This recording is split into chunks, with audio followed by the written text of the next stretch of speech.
নমস্কার বন্ধুরা। Guinness world বুকে নাম তোলার জন্য অনেকেই ব্যতিক্রমী কিছু করে থাকে, যা তাকে সাধারণ মানুষের থেকে আলাদা করে দেয়।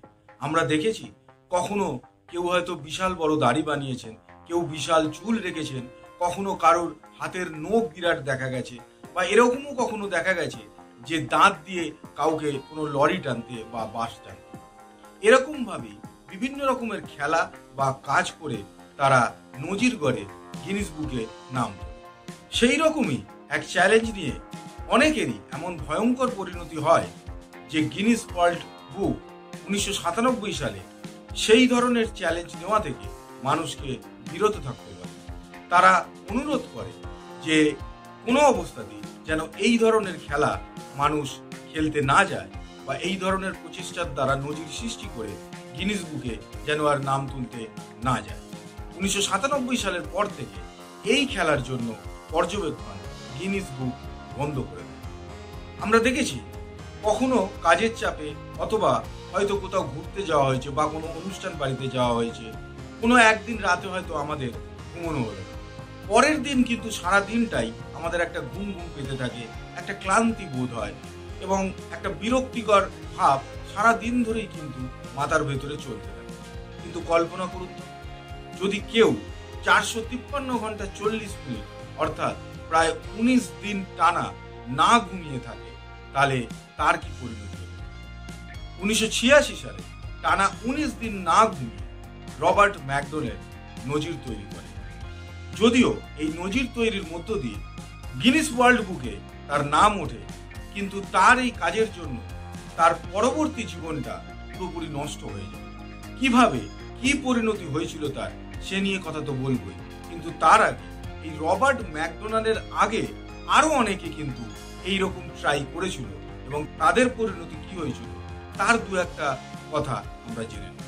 সংবাদ মাধ্যম ইউনিল্যাডের মতে 1963 সালে দুজন ছাত্র, একজন গার্ডেনার এবং একজন ব্রুস, তারা দুজনে মিলে ঠিক করে যে তারা স্কুলের এক সায়েন্স প্রজেক্টের জন্য এই কতদিন না ঘুমিয়ে থাকা যায় এবং তার ফলে মানুষের জীবনে কি মানসিক এবং শারীরিক পরিবর্তন আছে সেইটা পরীক্ষা করে দেবে। যদিও এটা ছাড়াও তাদের মাথায় আর একটা উদ্দেশ্যও ছিল যে যদি এই কাজ করে তারা গিনিস বুকে নাম তুলতে পারে। গিনিস বুকে নাম তোলা তো হয়েছিল, কিন্তু তার সাথে সাথে তাদের জীবনে নেমে এসেছিল এক ভয়ঙ্কর পরিণতি। 2018 সালে বিবিসিকে দেওয়া এক সাক্ষাৎকারে ব্রুস জানায় যে তারা দুই বন্ধু গার্ডেনার এবং ব্রুস তারা ঠিক করে যে একজন জেগে থাকবে এবং আরেকজন পর্যবেক্ষণ করতে থাকবে। সেই কারণে তারা টস করে ঠিক করে যে কে জেগে থাকবে এবং কে পর্যবেক্ষণ করতে থাকবে। গার্ডেনারের ওপর ভার যায় যে সে শুধুমাত্র জেগে থাকবে, আর ব্রুস তার পর্যবেক্ষণ করতে থাকবে যে গার্ডেনারের মধ্যে কি কি পরিবর্তন আসছে। ব্রুস জানায় যে 3 দিন জেগে থাকার পর সে খাতার বদলে দেয়ালে নোট লেখা শুরু করে দেয়। এইভাবে তার মানসিক ভারসাম্য ক্রমশ হারিয়ে যেতে থাকে। সে এই পর্যবেক্ষণ থেকে বেরিয়ে আসে, কিন্তু গার্ডেনার প্রায় টানা 11 দিন না ঘুমিয়ে থাকে এবং এই যে টানা 11 দিন সে ঘুমোয় না, তার জন্য সারা জীবন কিন্তু তাকে তার পরিণতি ভোগ করতে হয়। এই পরীক্ষার পর থেকেই গার্ডেনার কারণে অকারণে রেগে যেতে থাকে, তার স্বল্প মেয়াদী স্মৃতিশক্তি চলে যায়, তার দৃষ্টিভ্রম হওয়া শুরু হয়ে যায়, তার মনোসংযোগ নষ্ট হওয়া শুরু হয় এবং তার সাথে সাথে তাকে এক ভয় গ্রাস করে চলে। সে সবকিছুতেই ভয় পেতে শুরু করে দেয় এবং এরপরে যখন ডাক্তাররা তাকে পর্যবেক্ষণ করে তখন দেখা যায় যে গার্ডেনারের 50% মস্তিষ্ক সক্রিয় আছে, সজাগ আছে, আর 50% নিষ্ক্রিয় অবস্থায় রয়েছে, মানে ঘুমিয়ে আছে। তার জন্য গার্ডেনারের এই রকম অদ্ভুত সব লক্ষণ পরিলক্ষিত হতে থাকে।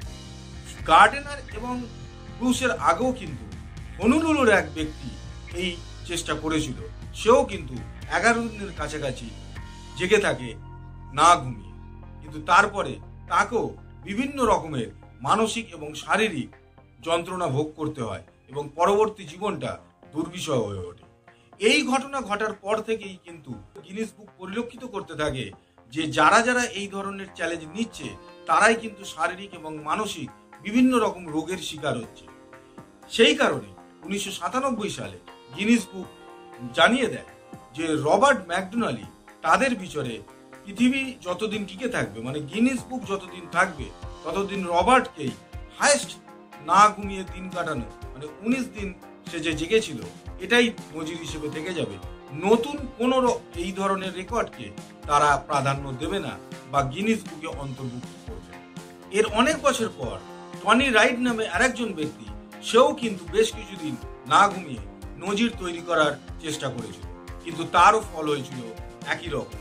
সে হঠাৎ রেগে যেত, বিভিন্ন রকম ভাবে সে অসংলগ্ন কথা বলতো, অযৌক্তিক কথা বলতো, যেগুলোর কোনো মানে দাঁড়ায় না। অদ্ভুত রকম ভাবে সে মানুষের উপর বিরক্তি প্রকাশ করতে থাকে।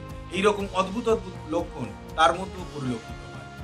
যদিও গিনিস বুক এই তথ্যকে তাদের রেকর্ডে অন্তর্ভুক্ত করে না, কিন্তু এই রকম নজির কিন্তু করার জন্য বারেবারেই মানুষ প্রচেষ্টা করে। যদিও গিনিস বুক কিন্তু বারণ করেছে এই ধরনের চ্যালেঞ্জ অ্যাকসেপ্ট না করার। রবার্টের নাম হয়তো চিরজীবনী গিনিস বুকে থেকে যাবে, কিন্তু তার জন্য তার যে পরিণতি সে তাকে সারা জীবন ভোগ করতে হলো, তা কিন্তু কেউ জানবে না। হয়তো সে একমাত্র নিজেই বুঝতে পারবে যে তার কি ভুল হয়েছিল এই কাজটা করে। তার কারণ এই ঘটনার পরে তাকে বেশ কিছুদিন হসপিটালে ভর্তি থাকতে হয়েছিল। তার মানসিকভাবে সে ভারসাম্যহীন হয়ে পড়েছিল, অনেকটা পাগলের মতো হয়ে গেছিল। মানুষের সঙ্গে অদ্ভুত বিহেভ করা, রেগে যাওয়া, অল্পতেই ভীষণভাবেই বিরক্তি প্রকাশ করা, এই ধরনের অদ্ভুত সিমটম কিন্তু তার মধ্যেও পরিলক্ষিত হয়েছে। রবার্টের পরে পৃথিবীতে বহু মানুষ বিভিন্নভাবে এইরকম ভাবে দীর্ঘদিন না ঘুমিয়ে থাকার যে চ্যালেঞ্জ, সেটা কিন্তু অ্যাকসেপ্ট করেছিল, কিন্তু রবার্টের মতো 19 দিন টানা না ঘুমিয়ে জেগে থাকা রেকর্ড কিন্তু আজ অব্দি কেউ ভাঙতে পারে। হয়তো এর পরেও আরো অনেকে এই চেষ্টা করবে, কিন্তু রবার্টের রেকর্ড এখন অব্দিও ভাঙতে কেউ পারেনি। 453 ঘন্টা 40 মিনিট, অর্থাৎ প্রায় টানা 19 দিন সে না ঘুমিয়ে জেগে থেকে নজির গড়েছিল। সেই কারণেই তার নাম কিন্তু গিনিস বুকে আজও রয়েছে। যদি ভিডিওটি ভালো লাগে লাইক করবেন, সাবস্ক্রাইব করবেন, শেয়ার করবেন। আর যদি চান এরকম ভিডিও আরো শুনতে চান, দেখতে চান, তাহলে চ্যানেলটা সাবস্ক্রাইব করে রাখবেন। দেখা হচ্ছে পরের ভিডিওতে নতুন কাহিনীর সঙ্গে। আজকের মতো বিদায় নিচ্ছি, ভালো থাকবেন, নমস্কার।